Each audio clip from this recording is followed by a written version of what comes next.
luchador hasta el día de hoy.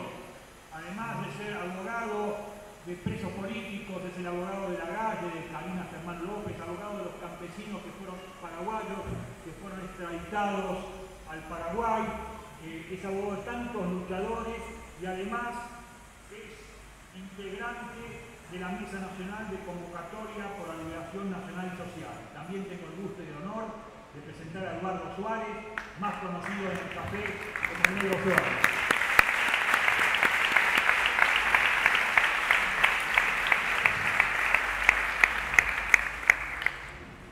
Mismo agradecimiento al compañero Herman, sin el cual estas cosas son imposibles. No hay manera de llevar adelante estas cosas sin Herman. La verdad que y lo estamos extrañando muchísimo los sábados, escucharlo, no la tiene fácil. Mismo agradecimiento a las compañeras y compañeros tan queridos que uno ve acá. Sería imposible ir nombrando a todos, porque la verdad que es un gustazo. Y un gusto también estar con el compañero de la mesa, un gusto y un agradecimiento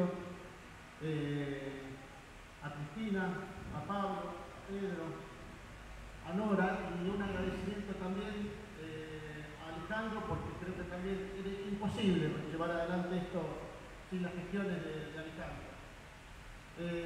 Estas cosas no pasan todos los días, así que es importante aprovecharlas. Ven que decía hoy Pedro, yo no voy a hablar del pasado, como ya se habló del futuro incluso, se habló del presente, no me queda otra alternativa que hablar del pasado. Y efectivamente, el pasado, si nos remontamos a 30 o 40 años, era bastante complejo. Quizás más complejo de lo que es ahora, más virulento, más movido, pero mucho más complejo. Pero ¿por qué la riqueza de esa complejidad? Porque había algo que caracterizaba esta situación, si nos remontamos a 40 años atrás, que tenía que ver con la construcción colectiva. Es decir, nadie discutía por sí solo, nadie hacía nada por sí solo. Si no había manera de que cualquier militante que llevara adelante cualquier proyecto político hace 40 años atrás lo hiciera por sí solo. No había manera. Desde las duras luchas de esos años hasta las duras confrontaciones dentro incluso mismo del campo popular, tenía que ver con la construcción colectiva. Y a esto me voy a referir, a la construcción colectiva. Yo provengo de una organización que intentó, por todos los medios posibles, con todo el sacrificio colectivo y humano posible, construir una Argentina socialista desde la identidad peronista. Proyecto que fue derrotado, por supuesto, parto de la base de una derrota reconocida, asumida, y fue derrotado no solamente por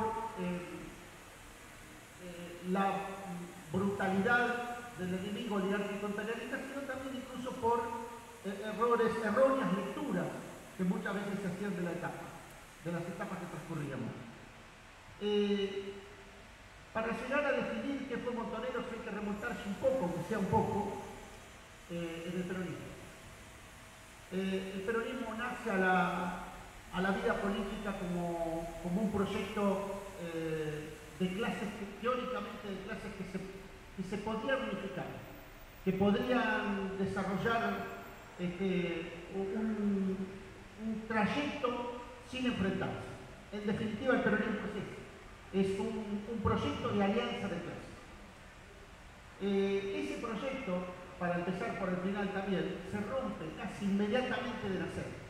Porque es imposible que las clases puedan transcurrir aliadas, clases enfrentadas por intereses enfrentados. Eso era imposible, aún con la mejor buena voluntad, suponiendo que la hubiera. Eso era imposible. Lo cierto es que el peronismo nace a la vida política como un proyecto de clases que teóricamente podían unificarse y transcurrir un mismo proyecto de país juntas. Teóricamente esas clases eran la clase obrera y la burguesía, todo esto controlado desde un Estado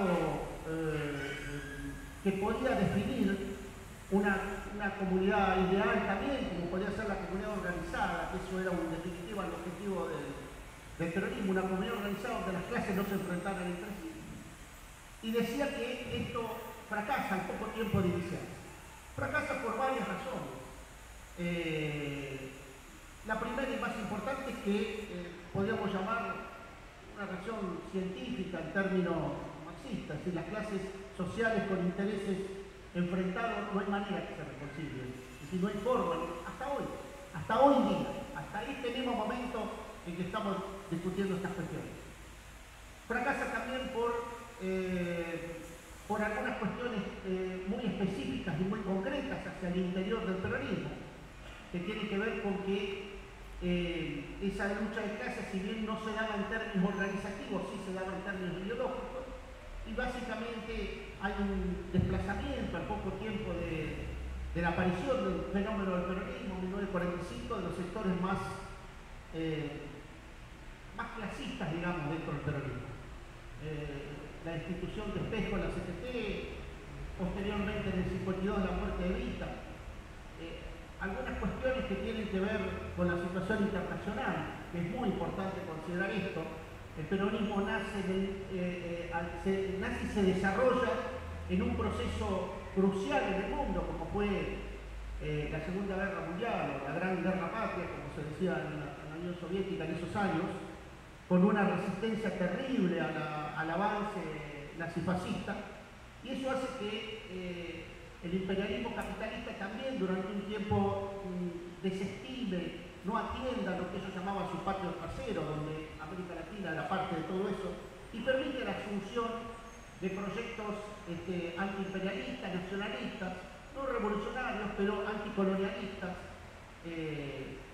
y eso hace posible que el peronismo como tal produzca uno de los más altos grados de cambio social en la Argentina, expresado fundamentalmente en aquel 50-50, en aquel alcance de una meta importante como fue el reparto de la riqueza mitad y mitad para las clases que pretendía conducir.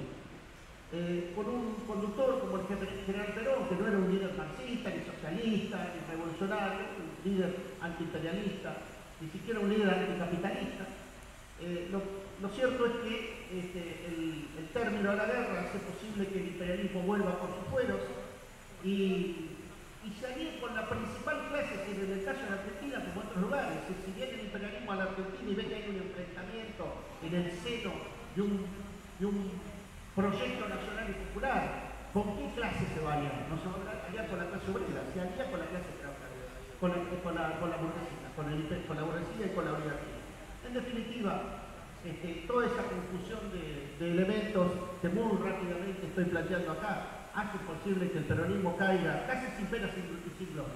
Es decir, con una clase obrera con nada de experiencia en luchas, y menos en luchas violentas, es decir, con una clase obrera que había alcanzado un altísimo nivel de conciencia, creo que el más alto nivel de conciencia que la clase obrera pudo llegar a alcanzar durante gran parte de su historia. La clase obrera, el peronismo en definitiva, ha sido el productor del más alto nivel de conciencia de la clase trabajadora en este país, en mi opinión.